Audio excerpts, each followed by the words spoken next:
someone wrote in and said, I would love you to talk about the fear that one's desires are too unrealistic or niche to express or share with anyone. I'm here with Reid from readaboutsex.com. Cathy from the Intimacy Dojo, sitting right by my side for our viewing impaired listeners. Yes, and I think that's a beautiful question because a lot of times we don't talk about sex. We're not sitting around the water cooler going, yeah, my mower broke down, the babysitter was late again, and I had this fantasy, but I was afraid to talk to my partner about it because it's really kind of, I don't even know I can tell you. Like, we don't normalize it, and what's in our head starts feeling like, oh, that's scary. So I think that a lot of us have fantasies that we don't share a lot. A lot of people don't ever share them with their partners. No, I mean, you also have a right to your privacy. Some fantasies you want to keep to yourself. Like, you're not a bad partner if you have things that you keep from them, especially if you can talk about that you have things that you keep from each other. And one of those that you can give permission to each other for is fantasies. Yeah. And I really love you define, you shared this with me, I'm sure you didn't come up with the idea, but erotic is something that is a fun fantasy in our head, but we may not want to do it. Sensual, the sensual thing is like, I really want to experience this.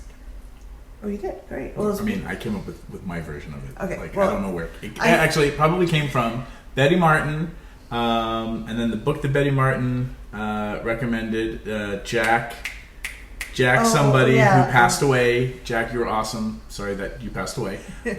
Called The Erotic Mind. I was also influenced heavily by the thinking and words of Marsha Baczynski, Sherry Winston, Carol Queen. There's a buttload more that I could name. No pun intended. No pun intended.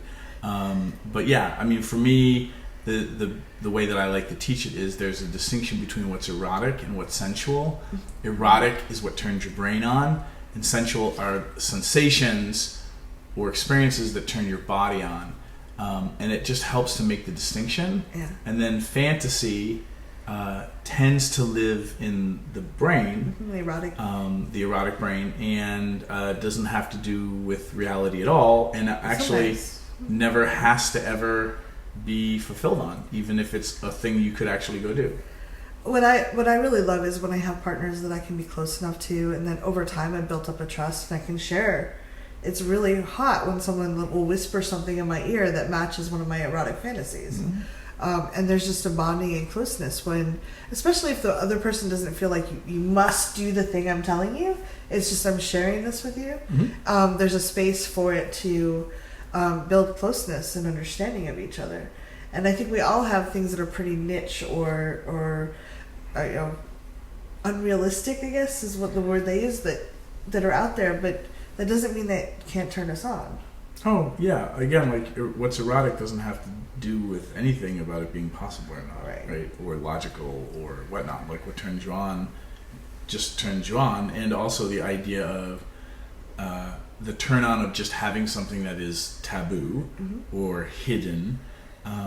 The idea of sharing something and getting turned on because you were being vulnerable. Yeah. Which is hilarious because around sex and erotic turn on, there's lots of vulnerability and turn on for some people in sharing it, right? Like, ooh, I let the cat out of the bag. Whereas for a lot of people I know, it would be way more vulnerable to share your debit card PIN number. Yeah. But that doesn't I'm getting so turned on that I told you, my PIN number. Haha. That doesn't work. It's not the same thing. Not the same thing. Yeah. So I mean, maybe for somebody out there, maybe. Yeah. Like while we're having sex, you're like whispering your PIN number in my ear. And I'm like, oh. Well, I think it's okay to have whatever fantasies you do, and to build up trust. You don't have to go up to a new lover and say, "I'm going to tell you this thing that feels really core to your identity and very personal." Yeah, on the flip side, like for some people, until they feel safe and connected with you telling them your fantasies could be too much too soon, right? Because that's a private thing. I don't want to be that deep in your mind yet, right? Yeah.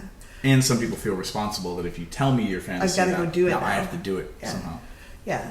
So again, if there's plenty of stuff out there on the internet, you can find out that other people. If you go to FetLife, there's a lot of people probably talking about whatever unrealistic or taboo thing or niche thing you're talking about. And for those of you who don't know, FetLife is kind of like the Facebook for kinky people. So just be forewarned. Yeah. We'll click on things you can't unclick. So, but yeah, just to normalize it, that there's nothing wrong, and it's okay to feel what you feel and share when you feel ready. There you go. If you need, leave comments, and as far as like sex and fantasy things, if you have questions, you can totally email me at reid@reidboutsex.com, because sex is kind of the thing I do. Thanks very much, Reid. You're welcome.